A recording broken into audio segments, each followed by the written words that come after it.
Hello नमस्कार dear student. Welcome to success career. दोस्तों, हम लोग इलेक्ट्रिशियन फुल कोर्स में कौन सा अध्याय देख रहे थे? चालक, अचालक, अर्धचालक एवं वैद्युतिक केबल। क्या देख रहे थे? चालक, अचालक, अर्धचालक एवं वैद्युतिक केबल।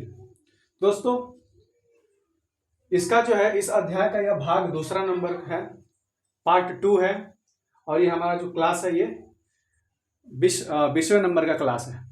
ठीक है, इससे पहले हमने इसका भाग 1 पढ़ा दिया है। ठीक है, जिसमें हमने चालक के बारे में बताया है और जो है चालक कौन सा वायरिंग वगैरह जो है या इलेक्ट्रॉनिक या इलेक्ट्रिकल जो कंपोनेंट है या उपकरण है उनका उपयोग जो है किस बेसिस पे करना चाहिए, इन सब सारे चीज़ों के बारे में जो है हमने इससे पहले वाले वीडियो में बिल्कुल अच्छे तरीके से बिल्कुल बता दिया गया है। ठीक है, और हम उसी का भाग 2 देखेंगे। और भाग 2 में अभी हम पिछले वीडियो में क्या पढ़ा रहे थे? लास्ट पॉइंट हम पढ़ा रहे थे प्रमुख चालक। ठीक है, तो उसमें अभी कुछ छूटा था, तो आज हम उसको पूरा कर लेंगे। ठीक है, इस वीडियो में। तो दोस्तों, यह चालक जो है इससे बहुत सारे क्वेश्चन बने हैं और बनते रहेंगे। ठीक है, तो जो भी इम्पोर्टेंट चालक है यानी कि कंडक्टर है जो अभी हम पढ़ना बाकी है उस चीज़ को हम आज पूरा कर लेंगे। ठीक है, एक एक चीज़ जो है आप लोगों को मेरे बताए अनुसार आप लोगों को इसको नोट करना है। ठीक है, और उसको बार बार रिवीजन करना है। ठीक है, चलिए आज जो है हम शुरू करते हैं जस्ता से। ठीक है, क्या करते हैं? जस्ता से शुरू करते हैं।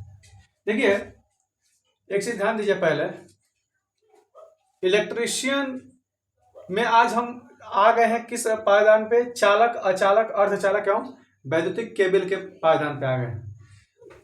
इससे पहले जो है हमने अभी 2-3 अध्याय ही पढ़ाया हुआ है। ठीक, तो आप लोग अभी भी देरी नहीं हुआ है, जाइए आप डिस्क्रिप्शन बॉक्स में और वहां से आप लोगों को प्लेलिस्ट का एक लिंक मिलेगा और उस प्लेलिस्ट में इलेक्ट्रिशियन थ्योरी क्लास का जो है आपका बिल्कुल प्लेलिस्ट मिल जाएगा।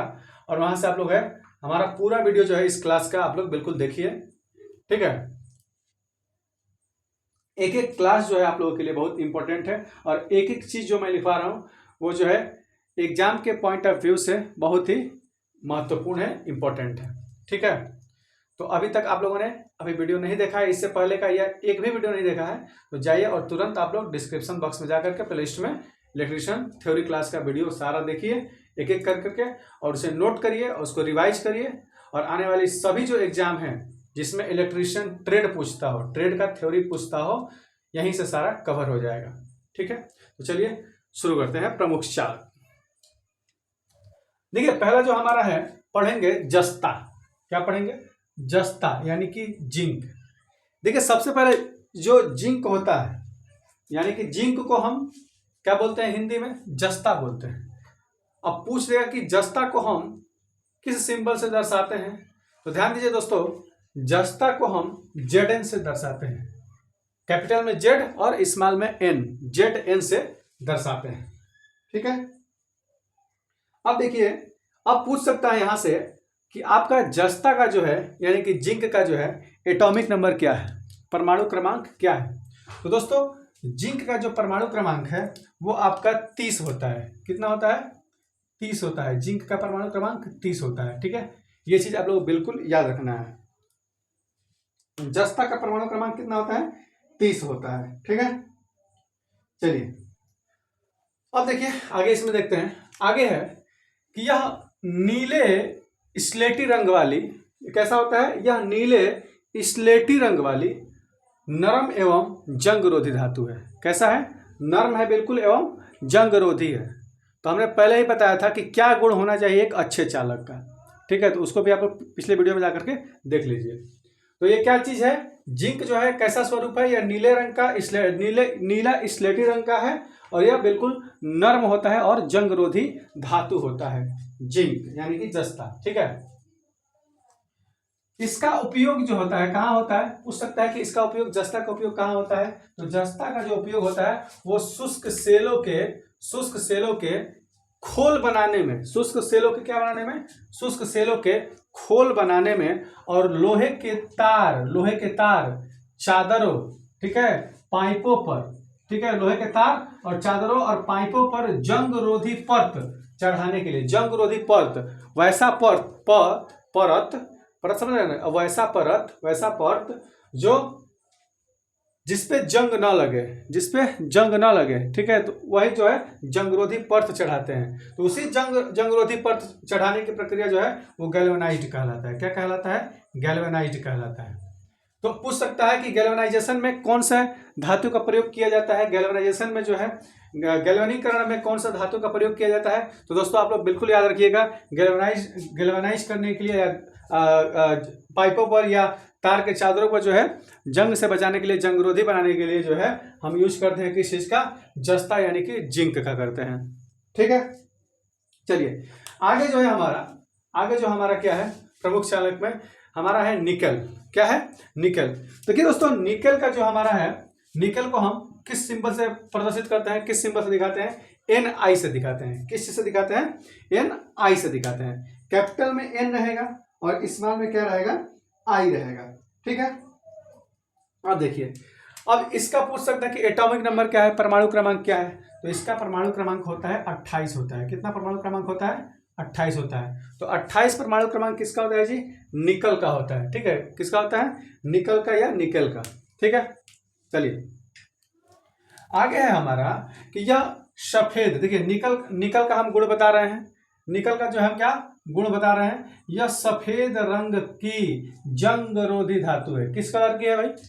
निकल जो है किस कलर में है? तो सफेद रंग की जंगरोधी, यानी कि बिना इस पे जंग नहीं लगता है, जंगरोधी धातु है। ठीक है, इसका उपयोग क्या होता है? इसका उपयोग जो होता है निकल आयरन या निकल आयरन संचायक सेल, निकल आयरन संचायक सेलों के प्लेट बनाने में किया जाता है। तो पूछ सकता है ना कि निकल का कहाँ उपयोग किया जाता है। तो जो है देखिए, निकल का प्रयोग कहाँ किया जाता है? निकल आयरन संचायक सेलों के प्लेट बनाने में। ठीक है, निकल आयरन संचायक सेलों के प्लेट बनाने में इसका उपयोग किया जाता है। और अन्य धात्विक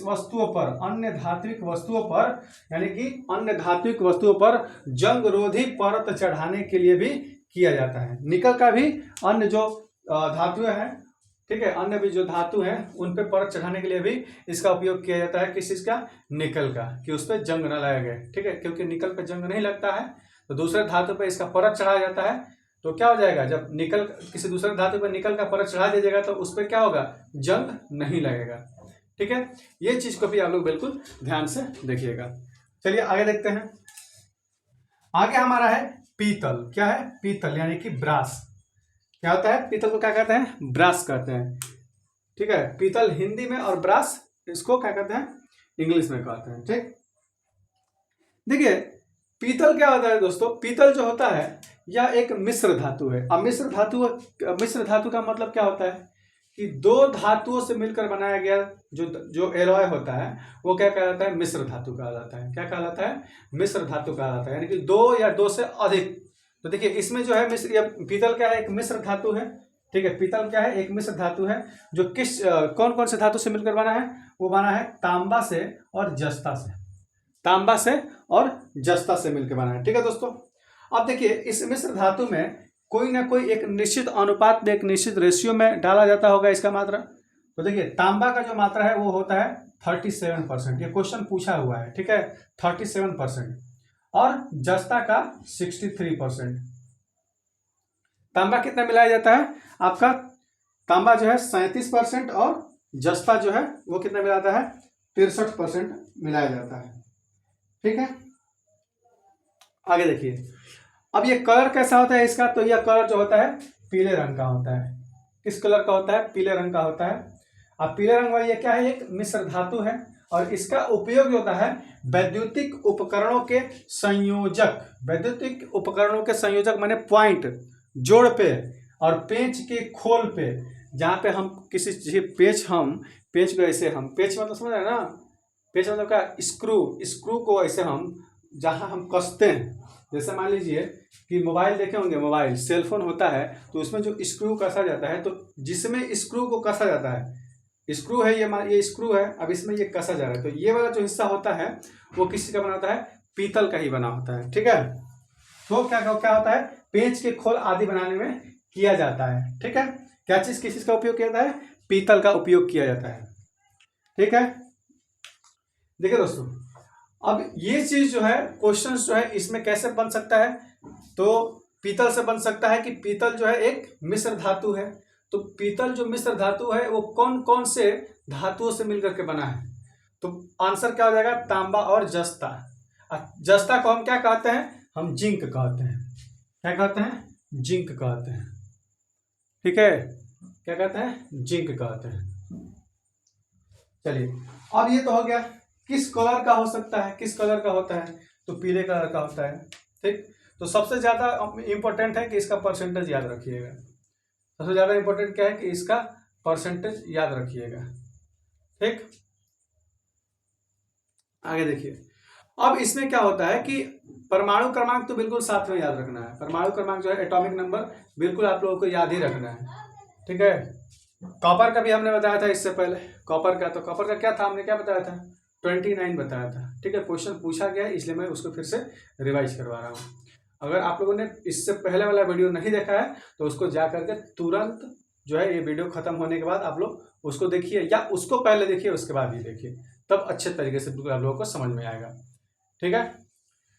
तो इसको नोट कर लीजिए और उसके बाद जो है हम आगे बताते हैं, ठीक है। कुछ और भी है कंडक्टर, उसके बारे में इसको नोट करिए पहले। चलिए मिटा दिया जाए, चलिए अब आगे बढ़ते हैं हम लोग।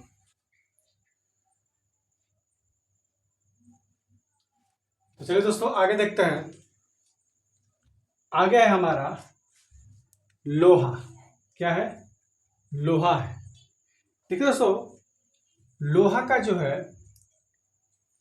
सिंबल क्या होता है, एफ ई होता है, क्या होता है, लोहे का सिंबल जो होता है वो क्या होता है, एफ ई होता है, ठीक है। लोहे का सिंबल एफ ई, जो कि इसका एटॉमिक नंबर होता है वो क्या होता है, लोहे का एटॉमिक नंबर 20 क्या होता है, 6 होता है, 26 होता है, ठीक है।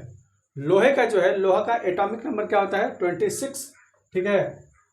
और लैटिन नाम क्या है इसका, फेरस, क्या है, फेरस। तो पूछ सकता है कि लोहे का जो एटॉमिक नंबर है वो कितना होता है, तो वो होता है 26। अब देखिए, यह एक सुदृढ़, सस्ती, सुलभ, तन्य एवं आघातवर्ध धातु है।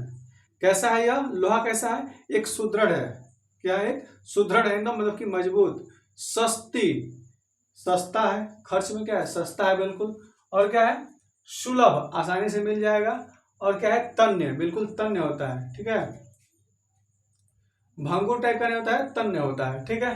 एवं आघातवर्ध धातु है, क्या है, आघातवर्ध धातु है, ठीक है। अब देखिए, लोहे का जो है विशिष्ट प्रतिरोध, इसका जो है विशिष्ट प्रतिरोध जो है तांबे के विशिष्ट प्रतिरोध के, तांबे के विशिष्ट प्रतिरोध के 8 गुना है, तांबे का विशिष्ट प्रतिरोध का 8 गुना है, ठीक है। तो किसके विशिष्ट प्रतिरोध के 8 गुना है, तो ये तांबे के विशिष्ट प्रतिरोध का 8 गुना है इसका विशिष्ट प्रतिरोध, किसका विशिष्ट प्रतिरोध, लोहे का विशिष्ट प्रतिरोध। हम सबका विशिष्ट प्रतिरोध का हम एक जो है सरणी बता देंगे, ठीक है, अभी थोड़ी देर बाद या अगले वीडियो में। आगे देखिए, अब क्या है कि इसका उपयोग जो है, देखिए अब इसका उपयोग कहाँ कहाँ किया जाता है, कि इसका उपयोग, लोहे का उपयोग, ठीक है, लोहे का जो है उपयोग कहाँ किया जाता है उसके बारे में देख लेते हैं।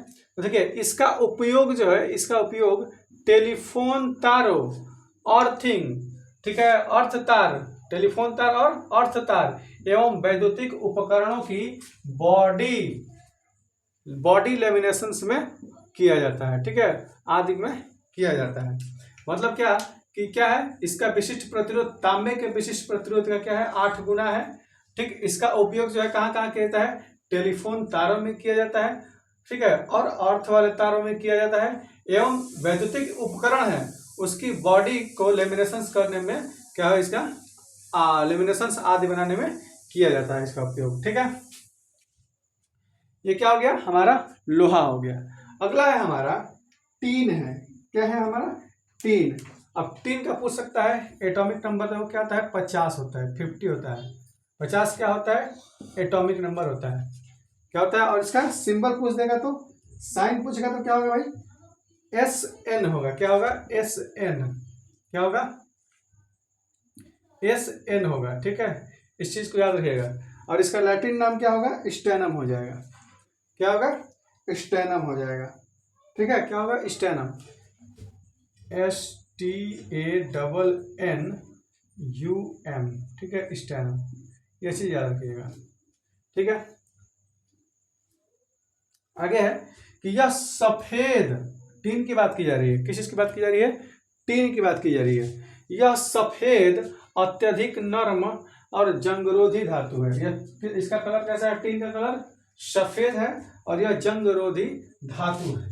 ठीक है जंगरोधी धातु है और इसका उपयोग जो है टीन का उपयोग जो है शीशे के साथ टीन का उपयोग शीशे के साथ जो है शीशे के साथ मिश्र धातु के रूप में। भाई मिश्र धातु अभी हमने बताया कि दो या दो से अधिक धातुओं से मिलकर बनाया गया शुद्ध धातुओं से मिलकर बनाया गया तो मिश्र धातु बन जाता है।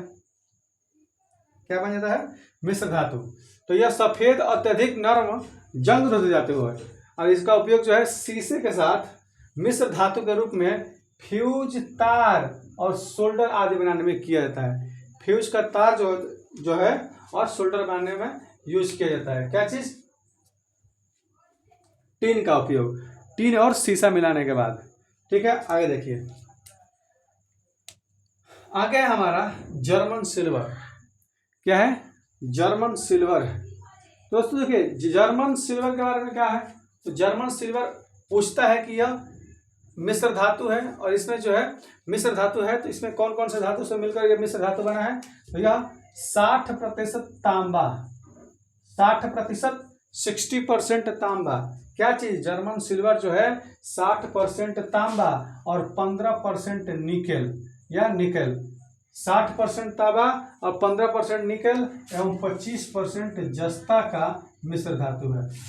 क्या चीज ध्यान से देखिएगा जर्मन सिल्वर जो होता है वह 60% तांबा और 15% निकेल एवं 25% जस्ता का मिश्र धातु है। क्या है मिश्र धातु है।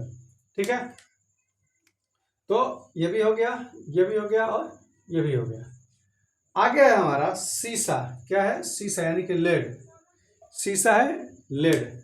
इसको हम दर्शाते हैं किस साइन से पीबी से। क्या चीज से पीबी से दर्शाते हैं। ठीक है और शीशा का जो है एटॉमिक नंबर क्या होता है एटॉमिक नंबर 82 होता है। कितना होता है 82 होता है। शीशा का एटॉमिक नंबर 82 होता है 82। ठीक है 82 दिख रहा है ना जी। चलिए आगे देखिए शीशा के बारे में बता रहे हैं। यह स्लेटी रंग वाली नर्म एवं भारी धातु है। ये क्या है स्लेटी रंग वाली नरम एवं भारी धातु है। यह जंगरोधी गुण के कारण यानी कि शीशा में जंगरोधी यानी कि जंग ना लगने वाला उसका गुण है के कारण इसका उपयोग जो है शीशा का उपयोग जो है कहाँ होता है उपयोग जो है भूमिगत केबिल पर जो जमीन के अंदर से जो केबिल गया होता है फोन का तार और जो पहले होता था। ठीक है तो भूमिगत केबिल पर नमी रोधी एवं जंग रोधी सुरक्षा आवरण चढ़ाने एवं शीशा के संचायक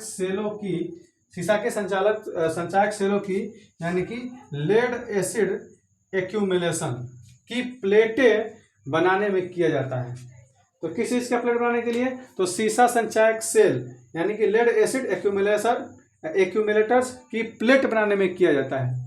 इसके अतिरिक्त टीन के साथ मिश्र धातु के रूप में अब देखिए किसमें शीशा में क्या चीज टीन मिला देने के बाद शीशा में अभी ऊपर हमने देखा शीशा में टीन मिला देने के साथ किस चीज के रूप में किया जाता है फ्यूज तार या सोल्डर बनाने के लिए इसका उपयोग किया जाता है।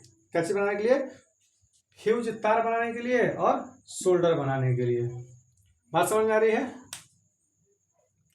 चलिए अब देखिए बात क्या हम आगे देखिए आगे हम क्या देखते हैं। आगे जो है हमको क्या क्या चीज इसमें याद रखना है क्वेश्चंस कैसे पूछेगा, पूछ देगा कि जो है लोहा है, लोहा जो है लोहा का कौन सा गुण इन ऑप्शन में से नहीं है, कौन सा गुण नहीं है, तो दे देगा कि लोहा एक सुदृढ़ धातु है, लोहा एक सस्ती धातु है, लोहा जो है सुलभ एवं तन्य है, ठीक है। और बीच में दे देगा कि लोहा का रंग जो है पीला कलर का होता है, तो इनमें से कौन सा सत्य होगा, ठीक है। तो क्या होगा आपका, लोहा जो है पीला कलर का नहीं होता है, ठीक है। लोहा जो है पीला कलर का नहीं होता है, यही क्या हो जाएगा आपका आंसर हो जाएगा, यानी कि लोहा पीला कलर का नहीं होता, वो आंसर सही हो जाएगा। आगे देखिए, टीन का पूछ सकता है, लोहा का आपका परमाणु क्रमांक पूछ सकता है 26 होता है, वैसे टीन का पूछ सकता है, स्टेनम होता है, और ये इसका परमाणु क्रमांक कितना होता है 50 होता है, ये भी याद रखना है। और जर्मन सिल्वर जो है 60% तांबा और 15% निकेल एवं 25% जस्ता का मिश्र धातु है, ठीक है। और शीशा के बारे में पूछेगा, तो स्लेटी रंग वाली नरम एवं भारी धातु है, ठीक है। और इसका जो है परमाणु क्रमांक 82 है और इसका सिंबल Pb है, Pb, ठीक है। एक बार और चीज समझाते हैं, देखिए लोहे का विशिष्ट प्रतिरोध जो है, जो लोहा का विशिष्ट प्रतिरोध है वो तांबे का 8 गुना है, तांबे का विशिष्ट प्रतिरोध का 8 गुना है, ठीक है। चलिए इसको नोट करिए, उसको हम मिटाते हैं और आगे बढ़ते हैं।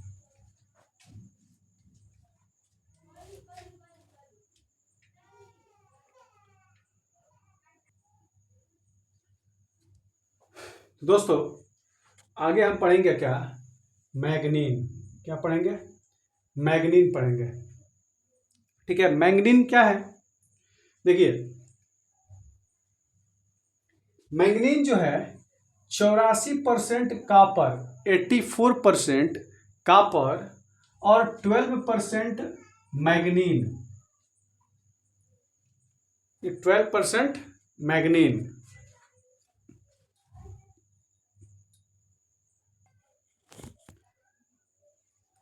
ये मैग्नीज है, ठीक है, मैग्नीज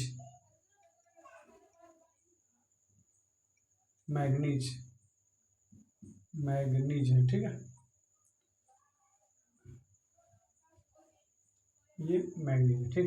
अब देखो तो मैग्नीज क्या होता है, 84% कापर और 12% मैग्नीज और 4% निकल का मिश्र धातु है। क्या चीज है, 4% निकल का मिश्र धातु, और इसका उपयोग जो है प्रतिरोध बनाने में किया जाता है। तो मैग्नीन का उपयोग जो है कहाँ किया जाता है, तो प्रतिरोध बनाने में किया जाता है, जिसमें 84% कापर की मात्रा, 12% मैग्नीज की मात्रा और 4% निकल की मात्रा है। और ये क्या एक मिश्र धातु है, क्या मिश्र धातु है, कौन सी, मैग्नीन। तो मैग्नीन जो है उसका मिश्र धातु कौन कौन से है, कौन कौन सी धातुओं से मिलकर के मिश्र धातु बनी है मैग्नीन, तो 84% कापर, 12% मैग्नीज और 4% निकल, ठीक है। और जो इसका उपयोग है वो प्रतिरोध बनाने में किया जाता है, ठीक है। आगे देखिए इसी में जो है 84.2%, 84.2% और ये 12.1%, एक्यूरेट वैल्यू। इसको देखिए 84.2% और 12.1% और 3.7%, 3.7%, ये प्रतिशत कर लीजिए, 3.7% जो है निकल का मिश्र धातु है। 84.2% कॉपर, 12.1% मैग्नीज और 3.7% जो है निकल का मिश्र धातु है, क्या चीज मैग्नीन, ठीक है। और इसका जो उपयोग है प्रतिरोध बनाने में किया जाता है। तो मैग्नीन का जो उपयोग है वो किस लिए, मैग्नीन का उपयोग किया जाता है किस चीज में, तो प्रतिरोध के रूप में, रेजिस्टेंस बनाने में किया जाता है, ठीक है। आगे देखिए, आगे है हमारा यूरेका, क्या है, यूरेका है हमारा, देखिए ये क्या है, यूरेका। अब देखिए यूरेका के बारे में देखते हैं कि यूरेका जो है यह 40% निकेल, यह 40% निकेल और 60% तांबा से बना एक मिश्र धातु है, क्या है, मिश्र धातु है, तो मिश्र धातु अभी हमने क्या बताया था, दो या दो से अधिक धातुओं से मिलकर बनने वाला एलॉय क्या कहलाता है, मिश्र धातु कहलाता है। ठीक है, तो मिश्र धातु ये कौन से धातुओं से मिलकर के मिश्र धातु यूरेका बना है, तो 40% निकल और 60% तांबा से मिलकर के एक यूरेका मिश्र धातु बना है। अब देखिए, यह तन्य होता है एवं उच्च विशिष्ट प्रतिरोध वाला धातु है। यह तन्य भी है और उच्च विशिष्ट प्रतिरोध वाला धातु है। ठीक है, इसका उपयोग जो होता है, यूरेका का उपयोग जो है, अधिक ऊष्मा न पैदा करने वाले प्रतिरोधक, वैसा प्रतिरोधक जो अधिक ऊष्मा नहीं क्या करे, ऊष्मा पैदा न करे, मतलब कि अधिक ऊष्मा क्या करे, प्रोड्यूस न करे। ठीक है, तो वैसा प्रतिरोधक जो है इससे बनता है, किस से, यूरेका से। रेगुलेटर आदि बनाने में किया जाता है। ठीक है, आगे देखिए, हमारा अगला है प्लेटिनम। क्या है, प्लेटिनम। देखिए दोस्तों, प्लेटिनम जो है, देखिए प्लेटिनम पढ़ रहे हैं हम लोग। ठीक है, तो प्लेटिनम जो है इसको हम दर्शाते हैं किस से, पीटी। इसका जो है, देखिए प्लेटिनम को पीटी से दर्शाते हैं और इसका परमाणु क्रमांक क्या है, 78, 78। ये चीज याद रखिएगा। ठीक है, तो यह कठोर एवं चांदी के तुल्य मूल्यवान धातु है। यह कठोर होता है और चांदी के यह कठोर एवं चांदी के तुल्य क्या है, मूल्यवान धातु है। कठोर है और ये चांदी के तुल्य, सिल्वर के तुल्य क्या है, मूल्यवान धातु है। ठीक है, अगला है हमारा पारा यानी कि मरकरी। मरकरी को हम Hg से डिनोट करते हैं। किस चीज से, Hg से। पारा को किस चीज से डिनोट करते हैं हम लोग, Hg से। और पारा का जो परमाणु क्रमांक है वो क्या होता है, 80 होता है, 80 होता है। कितना, 80 होता है। ठीक है, थोड़ा सा पानी पी लेता हूँ। ठीक है, तब तक देखिए आप लोग।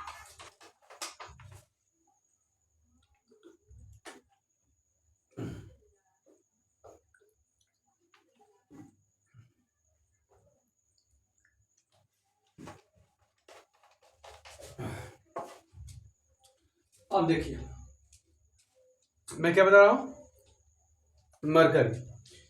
मरकरी यानी कि पारा। अभी हमने क्या बताया कि परमाणु क्रमांक पारा का 80 होता है। ठीक है, परमाणु क्रमांक क्या होता है, 80 होता है और इसका सिंबल Hg होता है। ये जो है सामान्य तापक्रम पर, यह एक सामान्य तापक्रम पे जो है द्रव अवस्था में रहता है, लिक्विड अवस्था में रहता है, द्रव अवस्था में रहता है। ठीक है, और द्रव अवस्था में रहने वाली यह धातु है और इसका उपयोग थर्मामीटर में किया जाता है। आप लोग देखेंगे थर्मामीटर टेम्परेचर को मापता है। ये जो डॉक्टर लोग जो होते हैं वो लोग यूज करते हैं मरीजों के, आजकल तो घर में भी लोग यूज कर रहे हैं लोग। तो इसका उपयोग थर्मामीटर में तथा पारा के वाष्प के रूप में मरकरी वेपर लैंप, अभी टेस्टर बताया था ना, टेस्टर में मरकरी वेपर लैंप। ठीक है, मरकरी जो वेपर लैंप होता है, तो मरकरी वेपर लैंप में यह यूज होता है। क्या चीज कि इसका जो है यूज कहाँ होता है, मरकरी वेपर लैंप में, और पारा के वाष्प के रूप में मरकरी वेपर लैंप में जो है इसका उपयोग होता है, और थर्मामीटर में भी होता है। और देखिए पूछेगा क्वेश्चन किस प्रकार से, थोड़ा देखिए इंपॉर्टेंट चीज है कि वह कौन सा धातु है जो कि द्रव अवस्था में, सामान्य तापक्रम पर द्रव अवस्था में रहता है या पाया जाता है। तो आंसर आप लोगों का बिल्कुल हो जाएगा, क्या चीज, पारा हो जाएगा। क्या होगा, पारा हो जाएगा, यानी कि मरकरी। ये चीज आप लोग बिल्कुल ध्यान देना है, मरकरी हो जाएगा इसका आंसर, जिसका जो है Hg क्या है, सिंबल है, और परमाणु क्रमांक जो है हमारा 80 है। परमाणु क्रमांक क्या है, 80 है। ठीक, आगे देखते हैं। आगे है हमारा नाइक्रोम। क्या है, नाइक्रोम। ठीक है, क्या है, नाइक्रोम। यह जो है 80% निकेल, नाइक्रोम जो है 80% निकेल और 20% क्रोमियम से बनी बनी उच्च विशिष्ट प्रतिरोध वाली मिश्र धातु है। क्या है? 80% निकेल और 20% क्रोमियम से मिल करके बनने वाला एलॉय जो है ये नाइक्रोम है। तो नाइक्रोम कौन कौन सा धातु से मिलकर बनता है? तो 80% निकल और 20% क्रोमियम से बन करके यह क्या है, तैयार हो जाता है। क्या चीज? नाइक्रोम। और नाइक्रोम का जो विशिष्ट ऊष्मा होता है वो अति उच्च होता है, सॉरी विशिष्ट जो प्रतिरोध है वो अति उच्च होता है और एक मिश्र धातु है। और इसका उपयोग जो है विद्युत प्रेस में, केतली में, टोस्टर में और जितना भी वह इसका जो हीटिंग एलिमेंट होता है, हम प्रेस करते हैं तो जो उसमें प्रेस जिससे गर्म होता है, ठीक है, या हीटर देख लीजिए, हीटर हम आग उसमें आग जैसे है ठंडे के दिन में से हाथ सेकते हैं तो हीटर जो एकदम बिल्कुल नाइक्रोम का उसमें वायर होता है। जैसे ही उसको हम एसी में हम उसको जैसे ही कनेक्शन करते हैं तो बिल्कुल एकदम ऐसे रहता है, आप लोग देखे होंगे ऐसे वायर उसका रहता है। ठीक, तो ये होता है हमारा क्या, जब वो जलने लगता है वो बिल्कुल रेड कलर का हो जाता है, उसमें से ऊष्मा निकलती है, प्रकाश निकलता है, लेकिन प्रकाश जो है रेड कलर का थोड़ा बहुत ही निकलता है। ठीक है, तो ये क्या होता है आपका नाइक्रोम का यूज कहाँ है? हीटर का एलिमेंट बनाने में, सॉरी हीटिंग एलिमेंट बनाने में। जो हीटर का वायर है वो एलिमेंट का सॉरी नाइक्रोम का ही बना हुआ है। ठीक है, तो ये चीज जो है हीटिंग एलिमेंट के रूप में जो है प्रयोग किया जाता है। ओके, चलिए आगे जो है, आगे हम कुछ और है इसमें, ठीक है, उसको भी देख लेते हैं। पहले इसको आप लोग नोट कर लीजिए, इसको नोट करिए आप लोग। चलिए मिटाते हैं और आगे देखते हैं। इसको आप लोग स्क्रीनशॉट ले लीजिए या नोट कर लीजिए। चलिए, नोट तो नहीं टाइम हो पाएगा आप करने के लिए, स्क्रीनशॉट ले लीजिए। चलिए मिटाते हैं इसको। देखिए एक चीज और हम पढ़ते हैं कार्बन के बारे में, और कार्बन का यूजेस कैसे होता है। ठीक ठीक है, हम पढ़ लेते हैं कार्बन के बारे में। देखिए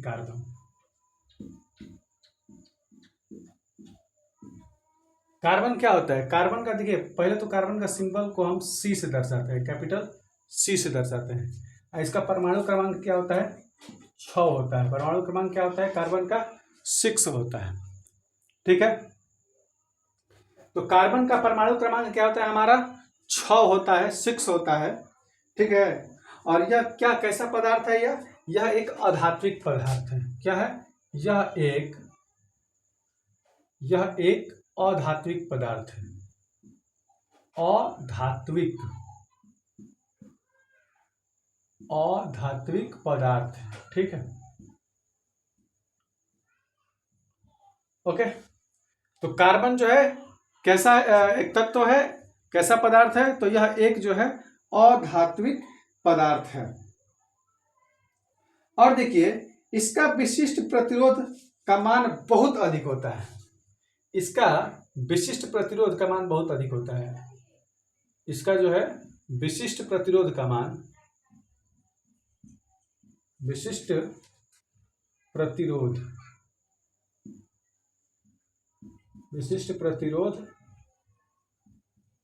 का मान बहुत अत्यधिक होता है, बहुत अधिक होता है, या अत्यधिक होता है, अत्यधिक होता है। ठीक है, क्या होता है? विशिष्ट प्रतिरोध का मान क्या होता है? बहुत ही अधिक होता है या अत्यधिक होता है कार्बन का। और जो कार्बन का परमाणु क्रमांक है वो क्या है? 6 है। इसका उपयोग जो है प्रतिरोधक के रूप में, इसका उपयोग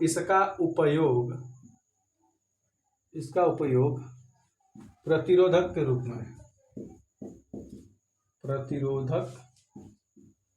रूप में, किया जाता है।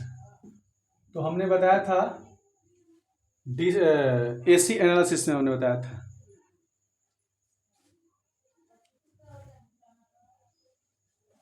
सॉरी, AC एनालिसिस कह रहा हूँ मैं। प्रतिरोध जब जिस समय पढ़ाया था तो मैं बता रहा था उसमें कार्बन प्रतिरोध के बारे में और उसके कलर कोड के बारे में। ठीक है, तो आप लोग वीडियो जब देखिएगा, सारा क्लास देखिएगा, तब आपको समझ में आएगा। ठीक है, चलिए, तो इसका उपयोग जो है कहाँ किया जाता है? प्रतिरोधक के रूप में किया जाता है। ठीक है, और डीसी मशीनों के बुश बनाने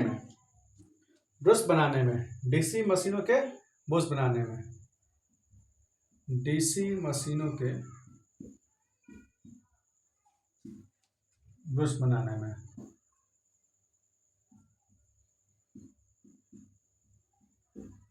बनाने में इसका उपयोग बनाने में किया जाता है। इसका उपयोग, ठीक है, बनाने में किया जाता है। तो ये था कार्बन के बारे में कुछ इंपॉर्टेंट बात। तो कार्बन के बारे में ये चीज आप लोग बिल्कुल याद रखिएगा। ठीक है, चलिए इसको नोट करिए आप लोग। उसके बाद पहले नोट करिए। चलिए इसको मिलाते हैं, एक छोटा सा टॉपिक और लेते हैं।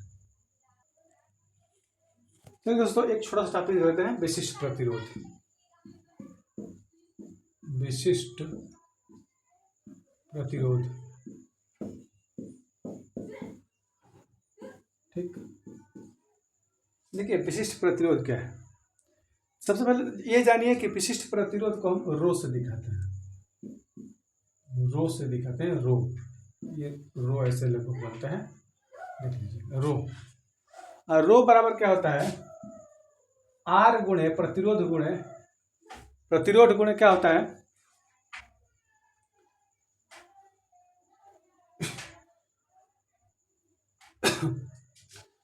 थोड़ा पानी पी लेते हैं, सूख रहा है।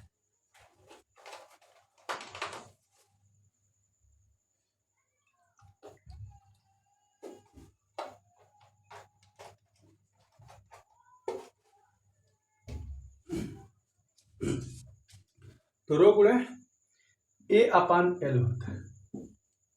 क्या होता है? रो गुणे R गुणे A अपान L होता है। ठीक है, विशिष्ट प्रतिरोध को हम रो से दर्शाते हैं, A अपान L होता है। और देखिए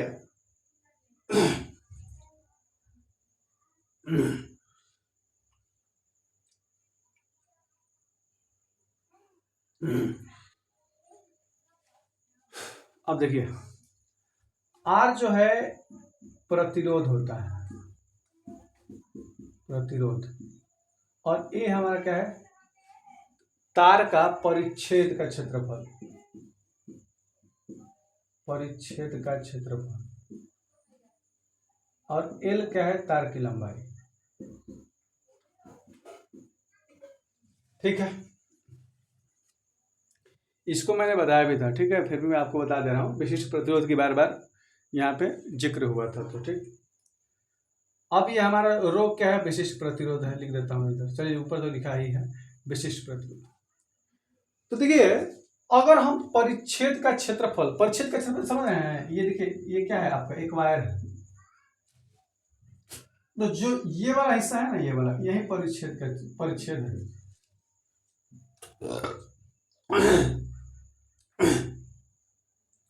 वायर को जितना मोटा किया जाएगा, परिच्छेद का क्षेत्रफल क्या होगा? बढ़ेगा। वायर जितना मोटा होगा, परिच्छेद क्षेत्रफल बढ़ेगा। परिच्छेद क्षेत्रफल बढ़ेगा तो हमारा विशिष्ट प्रतिरोध बढ़ेगा। अगर उसका प्रतिरोध बढ़ रहा है तो भी विशिष्ट प्रतिरोध बढ़ेगा। अब देखिए, अगर लंबाई बढ़ाया जाए, यहाँ पे देखिए भाग में है, ये डिवाइड में, लंबाई बढ़ाया जाएगा तो उसका वैल्यू क्या होगा? इसका वैल्यू कम होगा।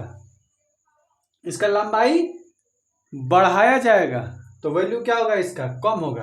और लंबाई घटाया जाएगा तो इसका वैल्यू क्या हो जाएगा? बढ़ेगा। बात समझ आ रही है? चलिए, तो इसको नोट कर लीजिए, विशिष्ट प्रतिरोध को एक बार फिर से देख लीजिए। जब हम लंबाई को बढ़ाएंगे तो इसका वैल्यू क्या होगा? कम होगा, ऊपर वाले का, सॉरी, ये एल जो है बढ़ाएंगे तो विशिष्ट प्रतिरोध का मान क्या होगा भाई, इसको जितना अधिक बढ़ाएंगे विशिष्ट प्रतिरोध का मान क्या होगा,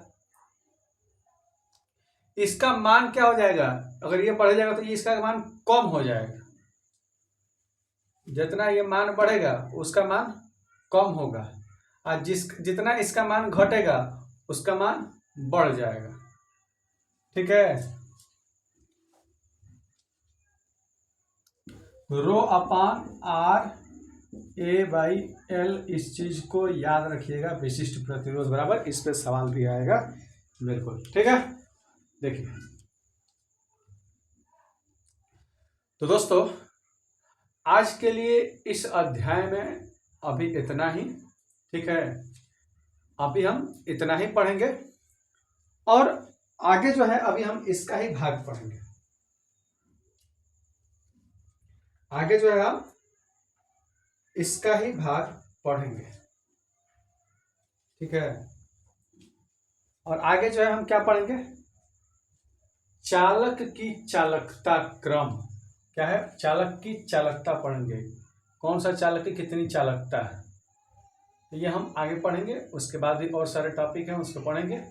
और हम इलेक्ट्रीशियन में क्या है, कौन सा अध्याय चल रहा है, चालक, अचालक, अर्धचालक एवं वैद्युतिक केबिल भाग 2, तो हम कल अभी भाग 3 पढ़ेंगे, उसके बाद भाग 4 भी पढ़ेंगे। तो बिल्कुल एक एक चीज जो है आप लोगों के लिए इम्पोर्टेंट है। ठीक है, एक एक चीज आप लोग नोट करिएगा। ठीक है, उसको रिवाइज करिएगा। ओके, तो इस चीज को जो है, ये हमारा अभी तक जो अगर आप लोग देख रहे हैं और इस चीज को देख रहे हैं, ठीक है, तो आप लोग जो है, जो भी समझ में नहीं आ रहा है आप लोगों को, जो भी दिक्कतें हैं, ठीक है, या कोई भी मन में क्वेरी हो रहा है तो कमेंट बॉक्स में जाइए और कमेंट करिए हमें। ठीक है, कमेंट करके कुछ भी जो है पूछना है पूछिए। अगर आप लोगों को कोई भी दिक्कत हो रही है तो आप टेलीग्राम पे भी पूछ सकते हैं। ठीक है, और इससे पहले का सारा वीडियो अभी तक आपने नहीं देखा है तो सारा वीडियो देखने के लिए आप इस वीडियो के डिस्क्रिप्शन बॉक्स में जाइए और वहाँ पे आपको प्लेलिस्ट उपलब्ध होगा, और उस प्लेलिस्ट के लिंक पे जा करके इलेक्ट्रीशियन थ्योरी क्लास जा करके ओपन करिएगा। उसमें सारा जो है हमने जो पढ़ाया है पूरा शुरू से स्टार्टिंग से उसमें हमने बताया है जो है इलेक्ट्रीशियन में। और इलेक्ट्रीशियन का जो भी एग्जाम होगा, जो कोई भी एग्जाम जिसमें इलेक्ट्रीशियन से रिलेटेड क्वेश्चंस पूछे, यहीं से होके जाएगा। हम उतना जरूर पढ़ा रहे हैं ताकि यहीं से हमारा क्वेश्चंस जो है पढ़ने के बाद हमें कोई एक भी क्वेश्चन छूटे नहीं। ठीक है, तो ये हमारा पूरा 100% कोशिश है और आप लोग भी अपना 100% दीजिए, और इसके बाद देखिए एग्जाम आपसे क्यों नहीं निकलेगा, जरूर निकलेगा। ठीक है, तो अब हम मिलते हैं अगले क्लास में, तब तक के लिए जय हिंद, नमस्कार।